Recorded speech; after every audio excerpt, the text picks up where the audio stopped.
I'm Josh with Waupaca Community Media, and we are back with another Waupaca update. We've got Ron Sari from the School District of Waupaca. Hello, Ron. Hey, Josh. And Friday's a big day. Yes, Friday is September 1. That's the soonest that we can start school by state law, and we're jumping all over it. We're ready. We're ready for the kids to come. I know it's a Friday, and some people have said, why do you start on a Friday? Well, when you build a school calendar and you have to get X amount of minutes and days, if we didn't start on Friday and we started on Tuesday, which would be the day after Labor Day, well, at the end of the school year, we would be going an extra day longer. And so we took input from a variety of sources before this was approved a year ago, this calendar. But that's why. And you know what? I think it's very healthy to start on that week before, like we are with this one day this week, because that first day, the teachers are handing out books, materials, resources, talking about the rules and expectations. Then they get a 3-day weekend. Then they come back on Tuesday. They have 4 days. It's a shorter week, so I think it works out okay like this. So for those out and about, watch for kiddos on the streets and the crossing guards. That'll all be back on Friday. It'll start feeling like fall. Yeah, we can't wait. We're ready for the kids to come. We had the teachers here coming back on Tuesday. We had a breakfast and a nice welcome with them. It was so nice to see them back smiling, happy, rejuvenated. And then we had a keynote speaker after I did a little presentation, Tom Thibodeau, and that went over very well. Very cool. So is everyone ready to go? We're ready. Yes, I can't wait. Something else that we've been talking about ongoing are the different school security projects. And I know some of those are in varying states, but one thing that's ready and different and gonna be a bit new for students and parents and staff is your high school parking lot. Yeah, we're excited. This parking lot is sharp looking and it seems to be very efficient just initially. So actually a video was made. Noah Linke, one of our own graduates who is very talented in a lot of ways, and one of them is making videos, but he partnered with our high school principal, Mike Werbowski. Noah used his drone and kind of simulated the path and shows this new parking lot in the different sections where the students go, where the staff park, where the buses go, where the parents come in and go out. So yeah, it is a very nice video and helps people understand. And it came to our attention at the last football game. Some people, I don't think everybody understands how where you come in one way and how to get out, because the staff parking side had very few people parking in it, where the student side, which is closer to the field, common field, it was jam-packed, But when the parents come in on that student side, they take that one-way road. They could then come into the staff side, or you just go in the entrance by the tennis courts and you can park on that staff side, bus side of the lot. Well, we'll toss the video up now for everyone to see how it works. Welcome to our newly designed parking lot. We're excited to show you how it works and how it will help improve our traffic flow. We have 2 entrances to our parking lot. The first entrance is for buses and staff. Visitors and guests are welcome to use the entrance from 8 a.m. to 3 p.m. The second entrance is for our students entering and exiting the campus, as well as student drop-off. Please note that the student parking lot is designed for students only. Our student drop-off area features 2 lanes. The left lane along the curb is specifically for students to be dropped off at the entrance. The right lane is for drivers to exit the lot after dropping off students. Both lanes are one-way traffic only. Please follow the designated signs, yield to buses, and be courteous drivers. Both exits have a dedicated right turn only lane to ensure a smooth traffic flow. And remember, during the school day, we have a single point of entry through door number 1. For after-school activities and special events, the parking lot will be available for guest parking starting at 3:45 p.m. Thank you for following these guidelines.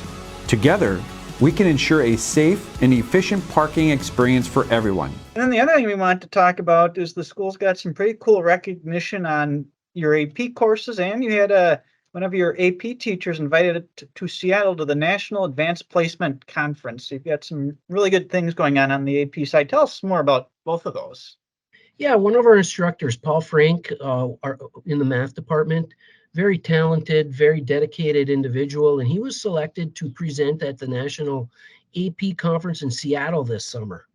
And so Paul's presentation was on his minute to win it games that he plays with the kids, and then the kids keep track on a Google form of the data and analyze that data based on the AP learning targets. And it was very well received. Paul reported back, and he was also able to attend a lot of other conferences. And he was able to meet some of the authors, like one author of a book for his AP stats class. He got to meet that individual and have a conversation about it. And Paul also reported back that he was very excited because our students in his class, his AP stats class, beat both the state and the national levels in just about every learning target that is measured. So pretty pleased with that. We're very excited and happy for him. Happy to have him on staff working with our kids. And speaking of working with your kids, the school district scored quite well statewide with different AP metrics. Yeah, we were notified last week, Josh, from the DPI that our high school, which we have like 9 or 10 of our instructors are certified and able to teach AP classes. So it's not just Paul.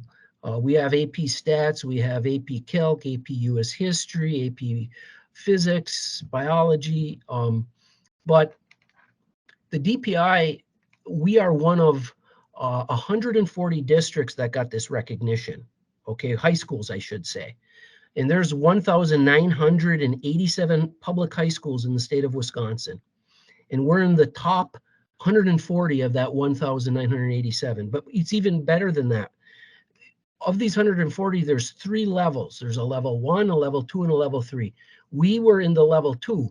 And the level 2 means that, just read it here, 20% or more of our high school kids participated in at least one AP test, AP exam, and 65% of those that did earned a score of 3 or higher on the AP test.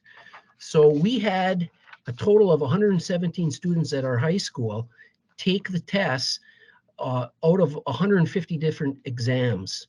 So yeah, we're very excited to say that we're in the top 5% of high schools in the state of Wisconsin with our level of success in this AP these the classes.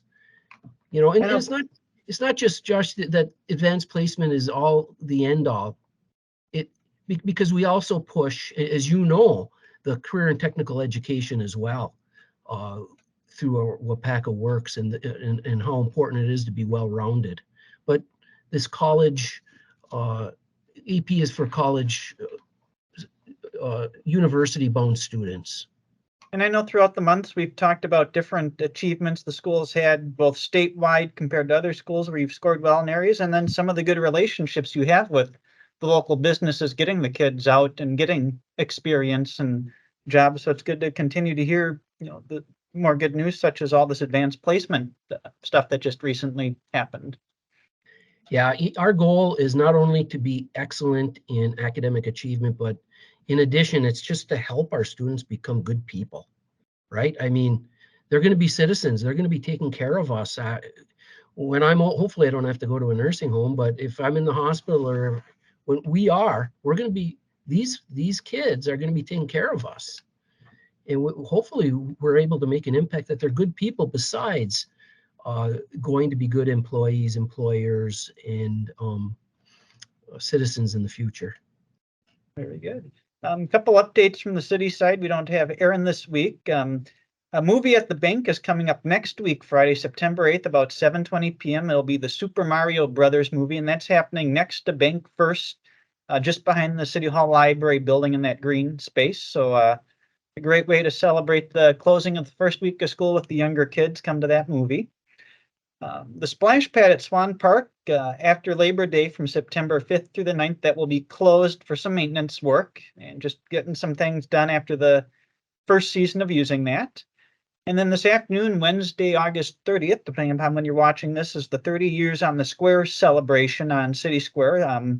This year marks 30 years that City Hall and the library have been located in our current building, which was built 30 years ago. This is the site of the former courthouse. City Hall used to share space at what is now the police department, and then the library moved over here from what's now the Holly History Center. So 30 years, and the library's heading that up, and I'm told there'll be cake and games at that this afternoon. So What time does that start, Josh? 3:00. 3? Okay. Might try to head down there. That's kind of neat. So those are a couple things coming up on the city side. Ron, appreciate the time to get the community up to date, and hopefully we've got Aaron back with us next week. Yeah, you're welcome. Thank you.